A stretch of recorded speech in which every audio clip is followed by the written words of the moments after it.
Welcome to this week's episode of Real Estate in Real Life. I'm here with Anna Harris, one of the principal auctioneers at Harris Real Estate and Auction, and we're here at one of our new auctions that we're going to have and want to tell you kind of how the auction process works in general, plus this specific exciting one here at 1500 Luigs Lane. So just going to kind of dive in, talk to us about how auctions work maybe in general, and then we'll go into like more specifics. Okay. So this auction that we're going to have, that is 500 acres, 11,000 square foot house, man cave, all the things, just on this specific one.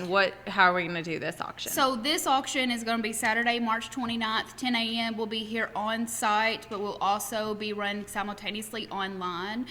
So we've got 519 acres here. We have 11,000 square foot house, and we have the man cave and a guest lodge. And so we have the way that we sell land, it's a multi-par system. So we have 519 acres in 12 tracts, and putting that in that 12 tracts so is all 12 of these. So we'll kind of show these are how you have your 12 tracts.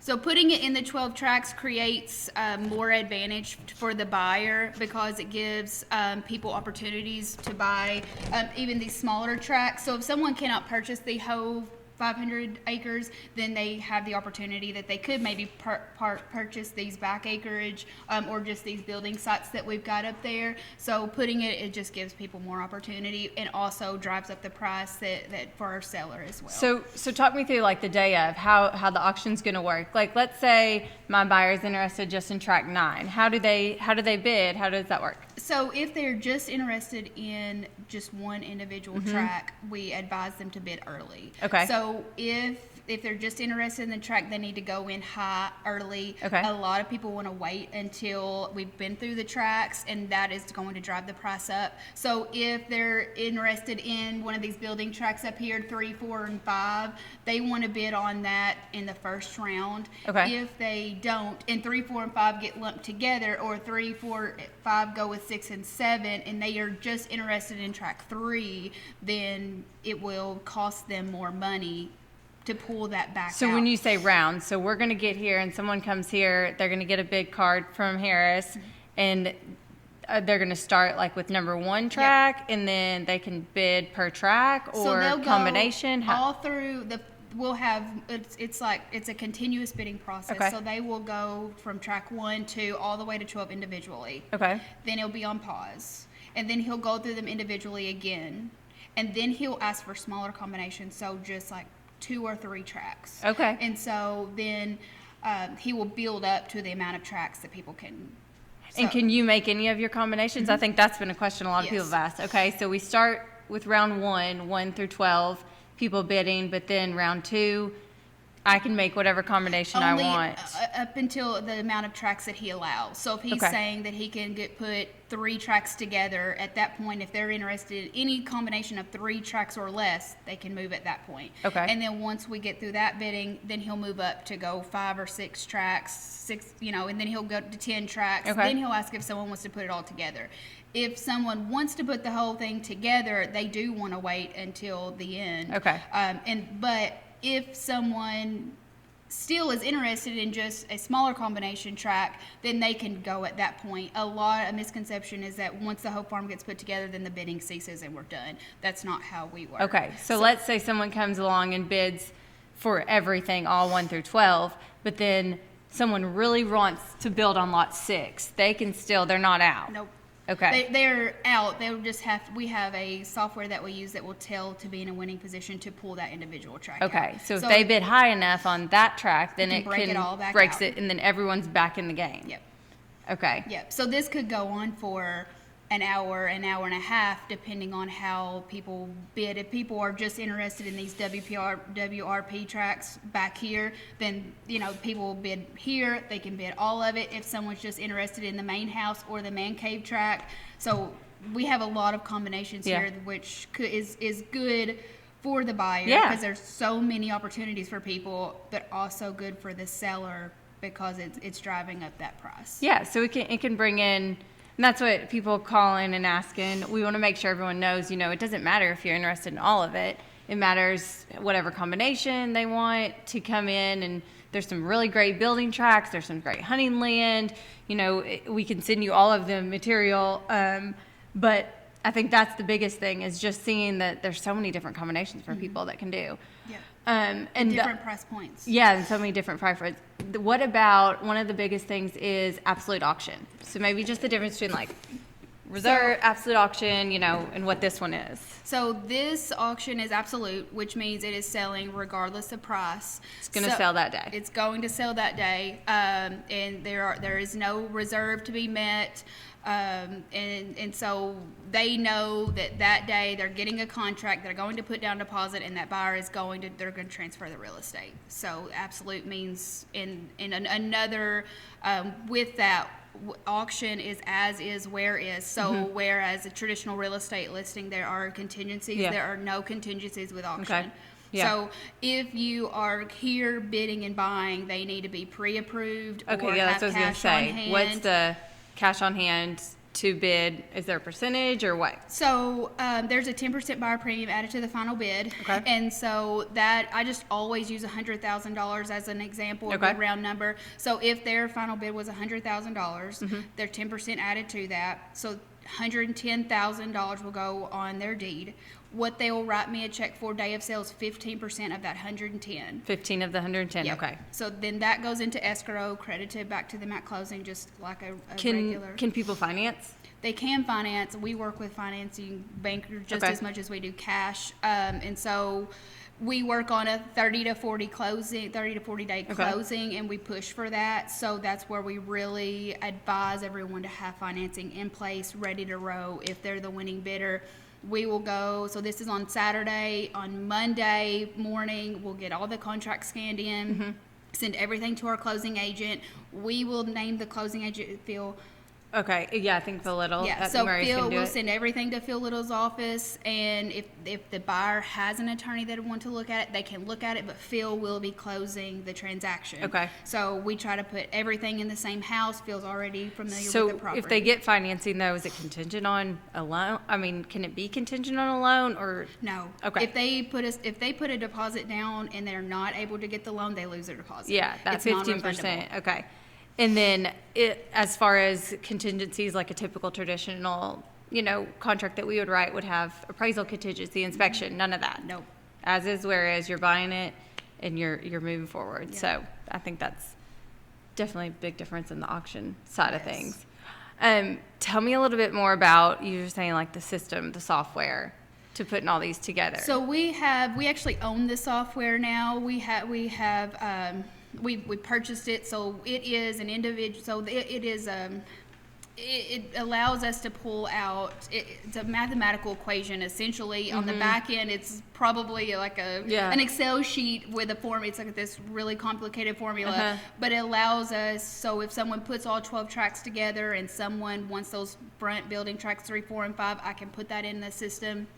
And it tells me what it takes to be in a winning position to pull out those 3 tracks. And so then everything would go back to where it was. 3, 4, and 5 would be in a winning position, and then those other tracks would go back to where they Pull were. it out. So Okay. if someone bids on individual track, if they have any bidding at all on the bid board, they need to wait until we're done bidding ceases, because with the moving of the tracks, they could be in a winning position later on in the auction process. Gotcha, because So- someone could drive up the price based on like a smaller track, right? Yes. Okay. Or the bigger, like if someone puts it all together, but then they're really wanting these smaller tracks and they keep going back and forth, those smaller tracks could be in a winning position. So, and if you're in a winning position, you're liable to close on that track. So just because it gets all put together and they people do not need to leave, they need to wait and see the whole process. So will you through. guys be here and kind of like, let's say if someone wants to, they're really interested in some of the building lots out front. I mean, can they keep coming up to you guys? Yes. Hey, what do we need to bid on to make sure we get those? So we will have at least 10 of our guys Okay, out on the perfect. ground. They'll be in red shirts, and then they can pull the guys to the side. Hey, I'm interested in 3, 4, and 5. Okay. I'm interested in 9, 10, 11, 12. I want to know what it takes to be in a winning And position. when they need to start bidding. And I when I'm running the software, I have combinations that I think people will want, and so I already have those ready. Okay. So if that way I can move quickly, even if it's not, and they just want to pull out, like you said, track 6. Then I'll just take a piece of paper and I write it down what it takes to be in a winning position. We use a 3% increase. Okay. So we're not Explain going that. to pull out a tie. So if the whole farm is 100,000, then we're not going to pull if someone is wanting like 3, 4, and 5, and what it takes for that. There's going to be a 3% increase because to beat the 100,000. Right. 3, 4, and 5 have to beat the 100,000 by 3% before you Yes. pull it out. Yes. Okay. Yes, Got because it. we're not going to pull it out for 100,000. We're not going. We will stay in the larger increments until we get down to where Till we're the end. at. Okay. Gotcha. So a lot of times, how do you see these work, like these big auctions that you do that are in multiple tracks? Do they often go as a whole or split up, or It really is. just like, depends? Yeah. Toss up? Yeah. Yeah. I mean, because this farm could really go all together. Yeah. But like, I can also see someone Oh, yeah, there's some wanting, great little tracks and and because this, combinations. this out here, those building tracks. I mean, it's a really nice area out Yeah. here. And it can easily be separated. I mean, Yeah. that to me, that's like one of the biggest things. So like Right. if you haven't really seen this, or if people haven't, you have the house really on its own little kind of square, and you can even go back here. These are great hunting lands, a lot of WRP lands, but then some It's all open up great, there. I mean, ready to build on Yeah. lots for sure. No restrictions. Yeah. I mean, I think that's where it's going to be. It's a gorgeous property. Super excited about it. So I think that is big. So before the auction, we're talking about coming here and people Yes. needing to be here. I know I've told people they can do it online, but you highly We suggest. highly suggest here. if they've not done it before, we highly suggest them to come do it in person. Yeah. So they could visually see the process, and then they can ask us questions, and I can Yeah. immediately, which we have a chat option on our online auction, Yeah. on the online platform, so they can chat when Mm-hmm. we're right there, and I can immediately respond, or they can call our office. The office Yeah. is on mine and Michael's cell phones, so we can immediately address any questions. Yeah. But yes, we highly advise anyone to be here. If they do bid online, then we'll need a bank letter of guarantee or a financing, approval letter or Yeah. something like that, just to safeguard our sellers, so Yeah. that way someone's not out there just bidding on their own free Yeah, will exactly. and with no consequences. So then as far as touring the properties and stuff, we have 3 open houses for people to do that they can come tour all the grounds, all 500 acres. March 23rd. We'll put those in the caption. I can't remember March exactly. 8th and 9th, 8th 1 and to 9th. 4, and then 23rd. Saturday, March 8th, Sunday, March 9th, and Sunday, March 23rd, 1 to 4. Yeah, and then we'll do that, and then The house will be open, actual man auction. cave, the lodge, we'll have everything open to walk through. Yep. It's just when people come here to the open house, they'll need to bring your ID. Make sure bring your ID because we're gonna check IDs and stuff when they get here. There's a lot of property to tour. 11,000 square feet house, then about 7,500 square feet of man cave, shed, 4,500 square foot accessory building. There's like a horse barn, 3,500 square foot And the lodge, guest lodge, and then we're in what we call like the man cave compound here. Super, super cool place. I mean, you have a huge vault in there. I mean, if anything, it's just, Safe room. honestly, I think, safe room, one of a kind here. Did Michael say it's like one of the biggest auctions here in our Here area? locally, yes. That there's ever been. So it's definitely one of a kind property that I think that people are going to be really excited to see. But the auction process is definitely a little bit confusing. That's what I thought. Yeah. What about the whiteboard we had? Will you write stuff on there? So that's where we will actually have 2 of those. About it. Okay. Let's walk through like the day of. I mean, I know there's the advanced computer system and all that, but for people here that are here, coming and saying which tracks they want and stuff, maybe just like a real life scenario of the tracks and how we're So gonna. this will be this is our bid board. Essentially, it is a Yeah. dry erase board, but we will have 2 of these boards set up. We have 12 tracks. We just set up 4 for today's example. So he will go through them individually. So there walk us through like there will be while we're like, there. track 1, and then there will be an amount right here for how much it is on hold. So everything is on hold until the auctioneer deems it sold. And so these little H's are medallions, and where the medallions are where the winning tracts are. So if we have, if we've gone through the process and we have a combination of, so someone put the whole farm together. Okay, so someone put all 1 through 4. We're 1 through 12, but let's say it's 1 through 4. Okay. Yes, and so this medallion will go over here. We'll write tracts 1 through 4.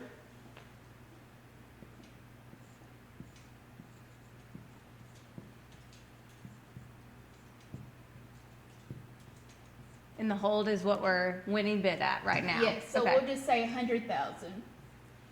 But I keep coming up to you, Anna, and I'm like, listen, I really want tracts 2 and 4. What do I need to do? So that's when we would put it in our computer system. And then if they want tracts 2 and 4, I don't know what it takes to be in a winning position, but if we... But you can tell me. I can say, so we're going to, you want tracts 2 and 4. So we're going to write it up right here, tracts 2 and 4. I'm like, hey, I'm going to give you what I want for that. And that's so where I think let's just people say we're might going to be like 80,000. We're just shooting for the stars. And so you are bidder 3. So that's going to be in a circle where, so if tracts 2 and 4 is at 80,000, then 3 and 1 are going to be in a winning position back over here on the bid board as individual tracts. And that's where I think it's important for people to understand that they can be back in the game. Yes. Even though someone bid for all of it. Yeah. Now, even though I'm on 2 and 4, well, now 1 and 3 are back in the mix. And there's so many combinations with our 12 lots that's definitely the where. main thing is to know that these are where the winning positions are. So if those, we call them the medallions. The medallions move as the process goes on. So it's just a continuous process, and then where they land, where he ends, that's what will be in a winning position. And then we'll add up everything. We'll have a total, hopefully we're at $7 million, and the per acre count, we'll have it all right here for the breakdown, so that way people can take a picture of it. Some people, they will come maybe to compare their property, or just to put it all together. Yep. And you'll go through, so starting at the beginning, they'll do 1 through 12 individual tracts, and then we'll come back and do all of it. We'll go, so he'll do them all so for this example, he would go individually, 1, 2, 3, and 4. Okay. And then that's where, if they're just interested in tracts, the individual tracts, they can raise their bid on those. And so then if they're interested, they'll just still be on hold. No winners or something, just on hold. If nobody changes their bid. And so then he'll ask for 1 or 2 tracts. So that's where, if you're interested in 2 and 4, we can have 2 and 4 over here, but 1 and 3 are still in their winning individual positions. Yeah. And so then if someone wants to come back and say, I want it all, then we'll get all these will go away. Then we'll go back to here. And so 1, 2, 3, and 4 will be winning for a higher amount. And then these will go away. So that way we've got 1, 2, 3, and 4 in a winning position. But if someone wants 3 and 4, which is a new combination, then we'll go over here, write tracts 3 and 4, what it takes to be in a winning position, and that will make 1 and 2 back over on the here. Yeah. In a winning position. So does it go through like how many cycles? Just as many, sometimes several? Season. Okay, gotcha. So we'll just continue to bid as long as everyone is actively bidding. Yeah. We'll continue to get every dollar we can for our seller until everyone's done. Okay. Exciting. That's a lot. It is a lot. That's what I say. I mean, I think people have to come, Yeah. That is so important. Saturday, March 29th, come to the auction here and see it and, jump in. But I feel like it's too hard to do it online otherwise. The way we have it set up online is they can click on the individual tracks, and so and then they can request what it takes to be in a winning position. Okay. I say too hard. I'm just thinking I'm a visual, so I like to see it. It's a lot better because you can physically Yeah. touch one of us and Yes, say, and, hey, hey, this what is do I what I need? want. Yeah. If you're in this price point of spending this money and having this really great property, more than likely you're going to be here. Yeah. But I've sold, really large properties online before as well. So you just never know. Yeah. But for the most part, we want you to be here. Come, we're going to have snacks and music, and it'll be really great. Yeah, great time. Great day. Yeah. Thanks for tuning in to this week's episode of Real Estate in Real Life.